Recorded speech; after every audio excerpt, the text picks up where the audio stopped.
السلام علیکم ورحمۃ اللہ وبرکاتہ۔ کیا حال ہے آپ لوگوں کا؟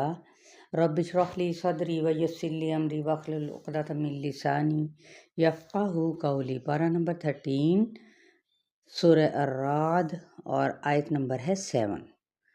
اعوذ باللہ من الشیطان الرجیم، بسم اللہ الرحمن الرحیم۔ وَيَقُولُ الَّذِينَ كَفَرُوا لَوْلَا أُنزِلَ عَلَيْهِ آيَةٌ مِّن رَّبِّهِ إِنَّمَا أَنتَ مُنذِرٌ وَلِكُلِّ قَوْمٍ هَادٍ۔ لفظی ترجمہ وَيَقُولُ اور کہتے ہیں الَّذِينَ وہ لوگ کفروا جنہوں نے کفر کیا، لولا کیوں نہیں انزلہ اتاری گئی علیہ اس پر یعنی نبی ہونے کی آیتن کوئی نشانی، من ربہ اس کے رب کی طرف سے، انما بے شک انت تو منذرن نون زال را ڈرانے والا ہے، وَلِكُلِّ اور ہر قوم ہاد قوم کے لیے ہادی ہوتا ہے، ہا واو دال یعنی رہنما ہوتا ہے۔ آپ صلی اللہ علیہ وآلہ وسلم تو صرف ڈرانے آگاہ کرنے والے ہیں اور ہر قوم کے لیے ہادی ہیں۔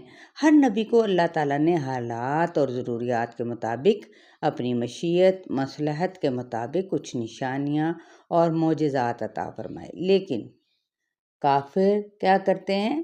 اپنی منشا کے مطابق معجزات کے طالب ہوتے رہتے ہیں، جیسے کفار مکہ جو ان سے تھے نبی اکرم صلی اللہ علیہ وآلہ وسلم کو کہتے کہ کوہ صفا کو سونے کا بنا دیا جائے۔ ان کے نزدیک بڑائی ناپنے کا آلہ کیا تھا؟ دولت، حسب و نسب اور اقتدار، اور کچھ ایسی ہی ظاہری چیزیں ہوں، کوئی مانے یا نہ مانے۔ تو اللہ رب العزت کیا فرماتے ہیں؟ تیرا کام راستہ دکھا دینا ہے، اس راستے پر چلا دینا یہ تیرا کام نہیں ہے، وہ کیا ہے؟ وہ ہمارا کام ہے، یعنی اللہ سبحانہ و تعالی کی ذات کا۔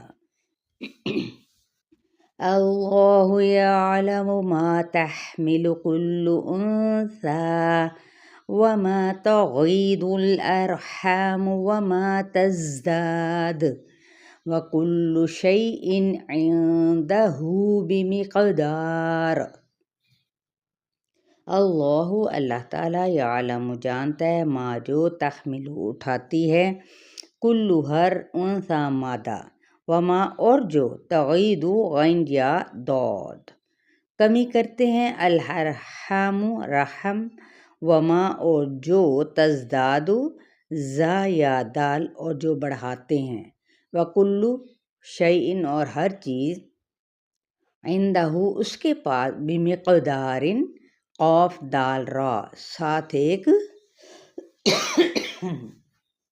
اندازے کی ہے،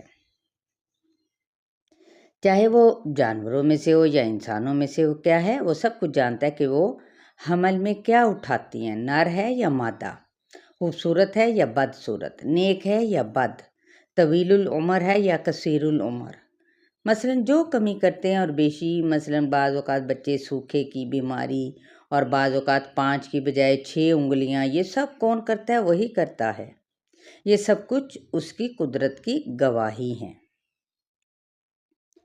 عالم الغیب والشہادۃ الکبیر المتعال، عالم جاننے والا ہے، الغیبی غیب کا، اور الشہادتی حاضر کا، الکبیر بڑا ہے، المتعالی عین لام واو بہت برتر بہت بڑا۔ سواء منکم من اسر القول ومن جہر به ومن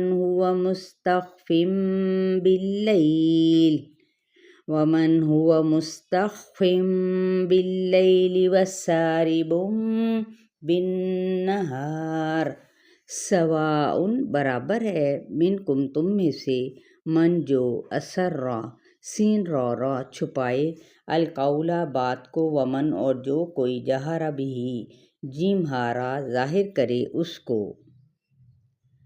ومن ہوا اور جو کوئی کہ وہ مستخفن خافا یا چھپنے والا ہے باللیلی رات کو وساربن سین رابا چلنے والا ہے بالنہاری نونہارا دن کو، یعنی ظاہر باطن آگے پیچھے اوپر نیچے دائیں بائیں سب کا پتہ ہے اس کو، اسے کوئی بھی چیز جو سی ہے وہ چھپی ہوئی نہیں ہے۔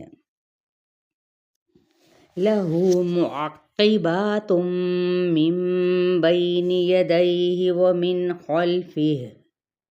وَمِنْ خَلْفِهِ يَحْفَظُونَهُ مِنْ أَمْرِ اللَّهِ إِنَّ اللَّهَ لَا يُغَيِّرُ مَا بِقَوْمٍ حَتَّى يُغَيِّرُوا مَا بِأَنفُسِهِمْ وَإِذَا أَرَادَ اللَّهُ بِقَوْمٍ سُوءًا فَلَا مَرَدَّ لَهُ وَمَا لَهُم مِّن دُونِهِ مِن وَالٍ۔ لہو اس کے لیے معقبات عین قاف با پہرے دار ہے من بین یدیہ اس کے سامنے سے اور من خلفہ اور اس کے پیچھے سے یحفظونہ حفاظا جو حفاظت کرتے ہیں اس کی من امر اللہ اللہ کے حکم سے، ان اللہ بے شک اللہ تعالیٰ لا نہیں یغیر غیرا نہیں تبدیل کرتا ما جو بقوم ساتھ کسی قوم کے ہو، حتیٰ یہاں تک کہ یغیرو وہ بدل دے ما جو بانفسہم ان کے نفسوں کے ساتھ ہیں، وَإِذَا اور جب ارادہ کرتا ہے اللہ تعالیٰ بقوم ساتھ کسی قوم کے سوءً برائی کا فلا تو نہیں مردا را دال کوئی پھیرنے والا لہو اس کو، وما اور نہیں لہم ان کے لیے من دونہ اس کے سوا من والن واو حمزہ لام کوئی مددگار۔ ہر انسان کے اعمال پر نگران مقرر ہیں۔ حدیث میں آتا ہے کہ رسول اللہ صلی اللہ علیہ وآلہ وسلم نے فرمایا، حضرت ابو ہریرہ سے روایت ہے کہ تم میں دن اور رات کے فرشتے باری باری آتے ہیں، یعنی عصر اور صبح فجر کی اذان میں، پھر اللہ تعالیٰ فرماتا ہے کہ تم نے میرے بندوں کو کس حالت میں چھوڑا؟ تو فرشتے کہیں گے کہ میں نے انہیں نماز کی حالت میں چھوڑا، یعنی جو صبح اٹھ کے نماز پڑھتا ہے باقاعدہ طور پر، حالانکہ وہ سب کچھ جانتا ہے لیکن پھر بھی کیا ہے وہ پوچھتا ہے، لیکن جو سوئے رہتے ہیں تو پھر وہ کھو دیں گے ہر چیز۔ بخاری اور مسلم کی روایت ہے۔ صرف دیکھیں آنکھ کی حفاظت کے لیے اللہ تعالیٰ نے 7 فرشتے مقرر کر رکھے ہیں۔ شیطان کیا کرتا ہے؟ وسوسہ ڈالتا ہے، جبکہ فرشتہ نیک خیال ڈالتا ہے، لہٰذا جس قوم میں غیبت اور چغلی عام ہو جائے اس کی حالت نہ بدل سکے گی۔ یہ سب جھگڑے ایسی ہی باتوں سے ہوتے ہیں۔ افراد کے ہاتھوں میں ہے قوموں کی حالت، ہر فرد ہے ملت کے مقدر کا ستارہ۔ افراد کی انفرادی طور پر تو غلطیاں معاف ہو سکتی ہیں لیکن بحیثیت ایک قوم کے نہیں ہو سکتی۔ اللہ جب کسی قوم کو سزا دیتا ہے تو آٹے کے ساتھ گھن یعنی گیہوں بھی پیستا ہے۔ یہاں تک آپ لوگوں کا لیسن ہے، آیت نمبر 11 تک آپ اپنے فیڈ بیک ضرور دیں، مجھے انتظار رہے گا کہ آپ کو یہ چینل میرا کیسا لگا۔ اللہ حافظ۔